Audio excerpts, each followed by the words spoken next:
Okay, so we're back, and our topic for today is who are we when no one needs anything from us? Welcome to Processing Life with Ness and Yan. This podcast is where we process life out loud, messy, honest, and unfinished. Let's process life together. I would like to change for us as a point for our discussion is I want to personalize it. Yan, who are you when no one needs anything from you? Parang ang hirap sagutin. Like, walang urge to have an straight answer. What comes up for me hearing and seeing this question is how we have worked on how I have told you, even in, navigating our relationship, I had to repeatedly tell you that I don't value you for what you do for me. I appreciate everything that you do for me, but I would like you to remember that your value is not dependent on what you can do. And so is also that it also implies to what you do for others. Yung value mo hindi nag-equate sa kung anong kaya mong gawin para sa ibang tao. And I often try to remember, like, look at a baby. Or what about an aging person? So, pag bedridden na ba sila, wala na silang value? If they're not able to work and provide, contribute financially or even emotionally, wala na ba silang value? So, I try to remember the value and worth of a person is their presence and who they are kahit wala silang ginagawa. But still, the question is still hard to answer. Yeah, like, it is hard to answer kasi we've been used to equating action to a specific reaction and parang laging may kapalit. Yung reward system pa lang growing up. And all these things affect how you look at yourself na para bang kailangan may lagi kang ginagawa for others. Kailangan may of value ka to them. Right. And it's, right now I know I'm more aware na my presence alone is enough because I know my creator, my God, my source, the one who gave me life, brought me into this world, not demanding anything from me, but just for me to be myself and for me to live life to the full without any strings attached. Pag tayong dalawa lang nag-uusap dito, we know na we have been working on reminding ourselves that we are more soul than just a body that has a role. The role of a daughter, a sister, a parent, a friend, a worker. We are more than just roles. Na tinanggal mo lahat ng roles na yun, what is left?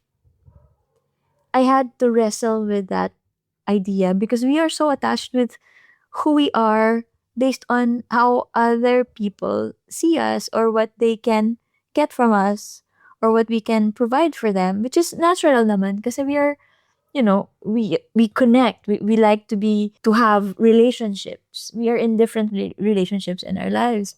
But at the end of the day, when you're all alone or even in your deathbed, who are you?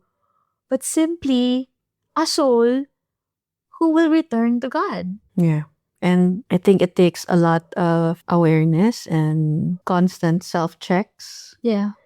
and also a lot of alone time to really pause and say, I don't feel like working today, or I don't feel like doing something for someone or for anyone today.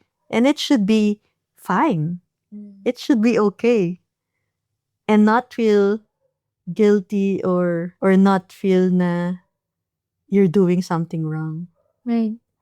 I'm reminded na you spent a few days on your own while we were on a trip, while I was doing a training, a whole day training, 2 days in a row, and then another 2 days after 1 day break. So how was it for you just being alone and walang strict itinerary or even a to-do list? To be honest, that was such a nice trip for me too. Like I came there not knowing what to expect. The country is new to me. It's not on my bucket list. I didn't really plan in going, but when I was given alone time and I had no to-do list, I had no fixed itinerary, And no one needing anything from you. no one needing anything from me, no one calling me, no one messaging me, nothing, not even an email or anything like that.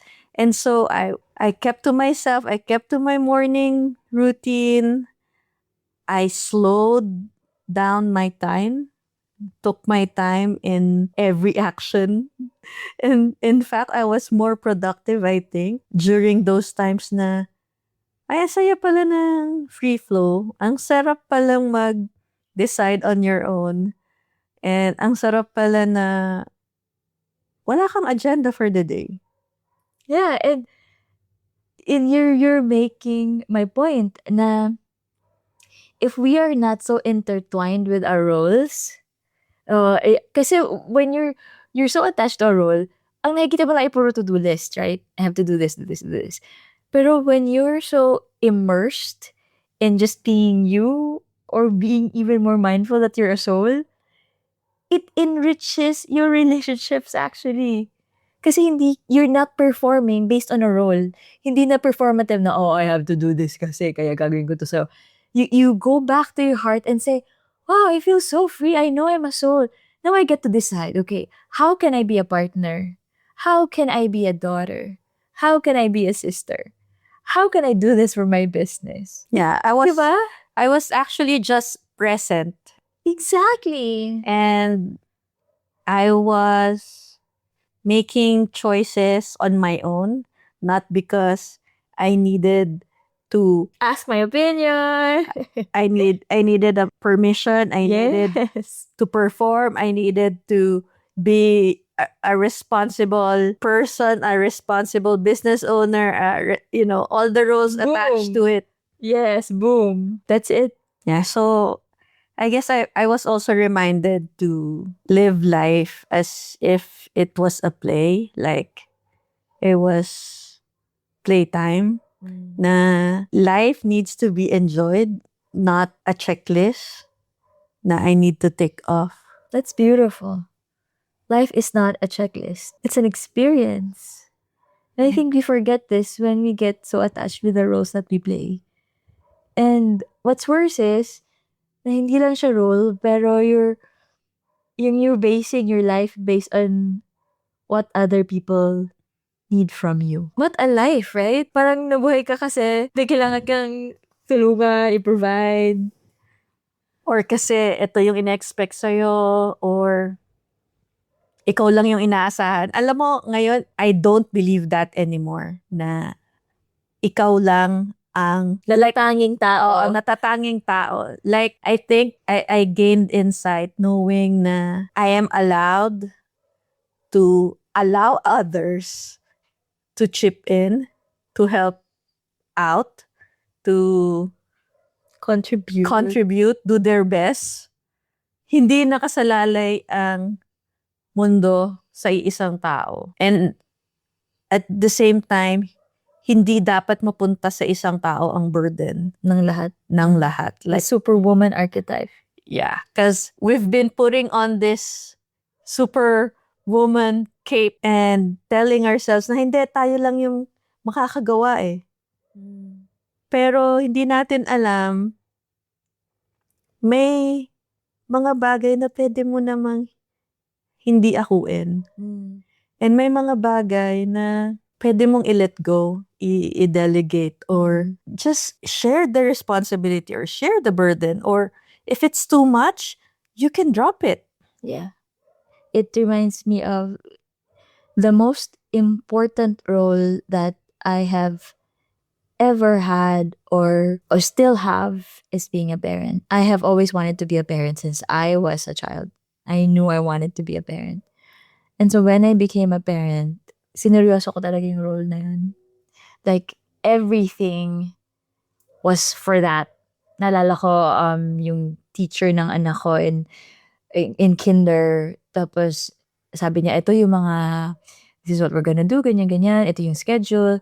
And I kind of blurted out the line that I said, yeah, because I rearranged my whole life to, schedule around the schedule of my son. Tapos sabi niya, oh, don't do that. Sabi niya, and at that time, hello, 3, 5 years old pa lang yun ako. Like, in my head, I have no other choice. My whole life is just, revolving around him. I had to make sure na, okay siya, provided everything because who else will do it?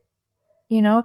And nung lumalaki na lang siya na I gave myself grace. Pero in between naman, like, when my sister asked me, oh, do you want to, let's go to Palawan? That was the first time na I allowed myself to go without my son. I think, I don't know, like 4 days siguro yun na parang, wow! First vacation ko yun after so many years na hindi ako magulang. And liberating. So later on, na-realize ko rin na, okay, the best thing that I can do for my son is to make sure na okay siya na wala ako. No matter how hard that is, na right now he's living far from me, it's still hard. I still cry sometimes. I miss him a lot. Kasi for like 19 years, kaming dalawa talaga through everything. Pero na kahit masakit na malayo siya, I have to constantly remind myself na he needs to be able to do things on his own, have other families around him. Because in the end, hindi lang, it's not just me carrying the burden, but I want him to have a bigger world na hindi kaming dalawa lang. And I know I did my best. I could have done better, sure. Pero I am glad na even as a single mom, Jaron, sabi nga na he had 4 lolas who would give him Christmas gifts. He had like 4 moms na would give him gifts then on birthdays and Christmas. Hanggang ngayon, diba, sabi niya, I have 4 moms. Yeah. And so his friends were like, huh? How come you have 4 moms? So ang ganda din na he thinks of it that way. And I'm glad na hindi ko siya hinook lang sa tabi ko na dyan ka lang, tayong dalawa lang forever, against all odds, tayong dalawa lang. Kahit mabigat pa rin ang pagiging parent, it helped him in a sense for both of us to have other people around him. It's like saying, kung for you, ang heaviest burden for you, Yan, was to be there for your mom, ang sarap din ng feeling ng, hey, it's not just you. Naramdaman din ng mom mo, just like naramdaman ni Jaron na ang dami pang tao that can support him too. Yeah. Oo. And yeah, actually, maganda nga na bring up mo yan kasi it really allowed the rest of my family to step up. When I needed a mental health break, I told them what I needed. And, I guess yun din yung blessing na marami kaming magkakapatid. Yes. And that, we grew up really close. And so they stepped up. We all shared the burden because when someone in the family is really sick, like someone in the family has cancer, everyone is affected. Hindi lang yung immediate family. But all our support systems ay affected, and the good thing lang dun is shared yun lahat. Ang daming support, ang daming nagdadasal, ang daming nagsasend ng loving intentions. And so, Masarap na i-share yung burden. yeah. Not to carry it Diba, all by ano yung yourself. sinasabi natin na kapag ginawa mo yun, you're allowing other people to have the chance to serve someone, to love someone more, to show up for someone more. It's like allowing them the gift of being able to give. Yes. Instead na, hindi, ako lang. Oo, hindi yung ano ka lang, parang naka-concentrate lang sa'yo. Or naka-focus lang sa'yo. Ito parang, yun nga, sharing. And I think we go through life talaga as a collective, as one community, in one way or the other. Like we really can't do it alone. No woman is an island. Yeah. Kahit gaano pa sabihin nila na Self-sufficient ka. kayang-kaya ng babae yan. Kaya natin lahat. malakas ang loob ng babae, matatag, resilient, resourceful, matalino, hindi na titinag ng sakit. We all need help. We all need to rest. We all need time for ourselves too. So it's so parang alam mo, this topic is also bringing us to, it's okay to ask for help. Hindi kailangan ikaw lahat. When someone needs something, look around and who else can provide this need? Baka naman may posibleng hindi lang ikaw. Oo. So, I'd like to throw that question then. This was a hard topic. Saan ba tayo nakakarap ng mga gato? Hirap na tanong. But kasi it really made me think. It made me think. And I think it was one of those topics na napagdaanan natin many times in our growth journey, in our healing, na ano ba tayo without our roles and without us performing. And every time, tinitest tayo. Yes. Itetest ka. And laging ganun, di ba? Kapag feeling mo, na-reach mo na yung edge mo, Itetest ka. And then another ceiling. And then itetest ka na naman. And so it is really a journey. It is a journey. It's a test of your attachments to things. Your attachment to a role na kung alam mo ikaw lang talaga ang pwedeng mag-provide ng need na yun, that's an attachment. And so it will test that. The universe will test that. Is your attachment helping you or regressing you in your progress? So, should we throw the question to them naman? Oo nga. Kayo naman, reflect on this question. Who are you when no one needs anything from you? Okay, we'll leave it at that. Yes. Have a great day.